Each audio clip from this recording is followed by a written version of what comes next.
everybody. This is Arwen Lewis, and you're listening to The Arwen Lewis Show.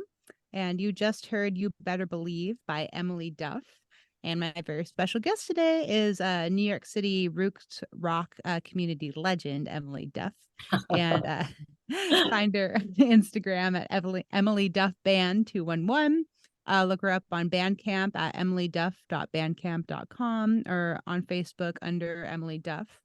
And let's start talking about your live shows. So your first live show ever was at CBGB's. Yes. Can you tell us about that show? Was it a solo performance? Did you perform No, with a I was band? in a punk band called the Trouble Dolls, and we were Cool. young and we were punk rockers and we were stupid and we were underage and we played loud and we played fast. Awesome. And yeah, and it was great. And the energy was really what it was all about. And yeah, and I try to stay as true to that vibe even now. At my age, because you get in there and you just play the songs. You just want to play the songs. And it's interesting because we talk about that in our band all the time, in my band, is that if you show up to play your instrument, you're showing up for all the wrong reasons. You show up to play the song. Yeah. And yeah. So that was my first experience of playing live at the age of 13.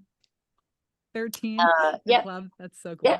And from there, it just, went on to various different performances, whether it would be at like my school or in clubs and local clubs, and then on to touring. And, lately I've just been staying close to home. I've got a UK tour planned again in June, and I'm Nice. going out solo. Okay. And that'll be really fun. But I do a once a month residency at a local place called Cowgirl in the Back Room. Okay. And we have a huge party for the community, and it's all ages, and it's just the same people come every month and the place is packed. So that's really what I'm doing for the rest of this year. Okay. The next one being on November 13th.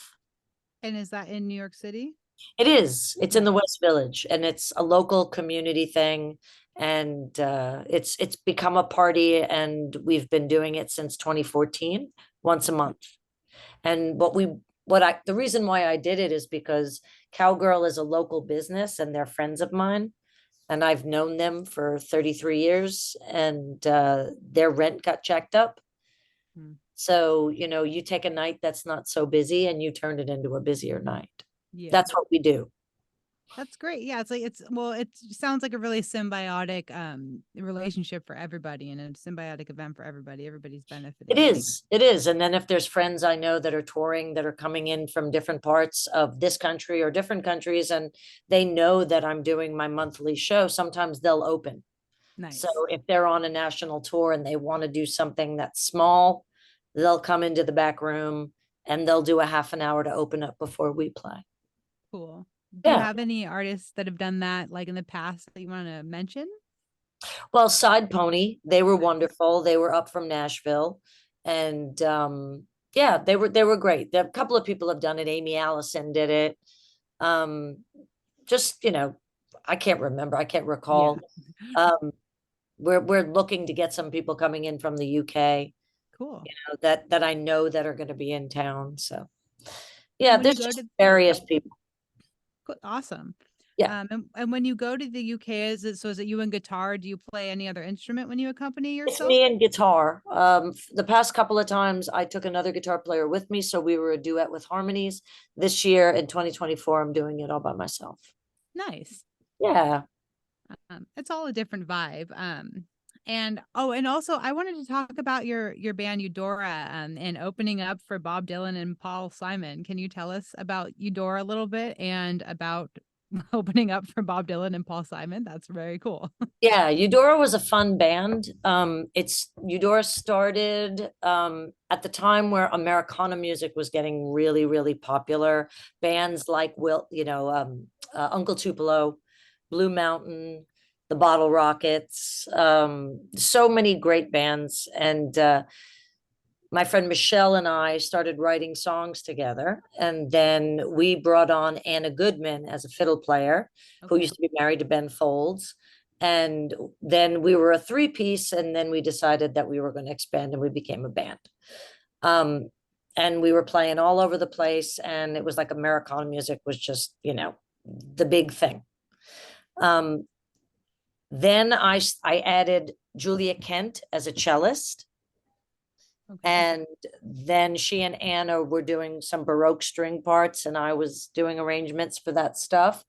And I put out a record called Marathon Girl, and that got put forward for an opening spot at Jones Beach Theater in 1999. And I got picked. So it was just one of these Wow. lucky things that it was like, yeah, that's cool. And that's what it was. So it wasn't like I knew Bob. It wasn't like I knew Paul Simon or anything. It just, we got picked based on a record that I made. And I think it was sponsored by Levi's at the time. I mean, that's a way bigger honor, obviously, than to just like, oh, well, I know Bob Dylan and Paul Simon, so I get to open for them. Right, Like, you right. were honored for your music, which is beautiful. Right, right. And it was a really good record, and it was unusual. So I think that's one of the reasons why we got chosen. And it was a gas. It really was. It was, it was the night of the 5 foot tall Jewish songwriters. That's awesome. Can you find that album anywhere? Can our listeners find it anywhere? On Bandcamp, it's still available. Okay. It's sold out as far as hard copy, but you can get the digital copy.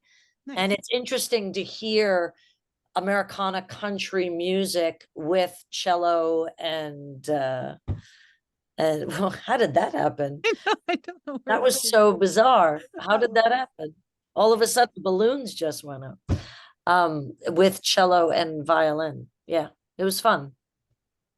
Yeah, I can't. I'm going to look that up because I didn't listen to that album yet. But it sounds like you can find your whole catalog on your Bandcamp. Yeah, I prefer people to use Bandcamp. As a matter of fact, I just clicked that button that says don't renew anything on TuneCore for Spotify. Nice. Because I decided that it was time to get out of that loop. Yeah. Where you pay to play. You know what I mean? Sounds like Los Angeles. Exactly. Exactly. Yeah. But yeah, I know. I mean, pretty much most every artist, unless they want Spotify followers, if they're trying to gain recognition, they prefer Bandcamp, obviously. Yeah, I prefer, especially since this Friday is Bandcamp Friday. Oh, okay. I didn't know that. Right. So November 3rd, that's the day that I get to keep most of the money that rightfully belongs to me. Yeah. What a concept. Yeah. What a concept to be an artist and be valued. God. Welcome to the music business. Oh, is it still a business? Oh, yeah. Quote unquote. Yeah. No. Yeah. What could we call it now? I'm sure you can come up with something clever. Yeah. We just call it the skit, the music skit. That's a good one. Well, we're gonna get ready to head out to break pretty soon here. And so everybody, if you're just tuning in, my very special guest is Emily Duff, and we're taking you out to break with her song Razorblade Smile. And we'll be right back. Look Emily up on Facebook under Emily Duff, Instagram Emily Duff Band 211, and on her website emilyduff.bandcamp.com. And we'll be right back.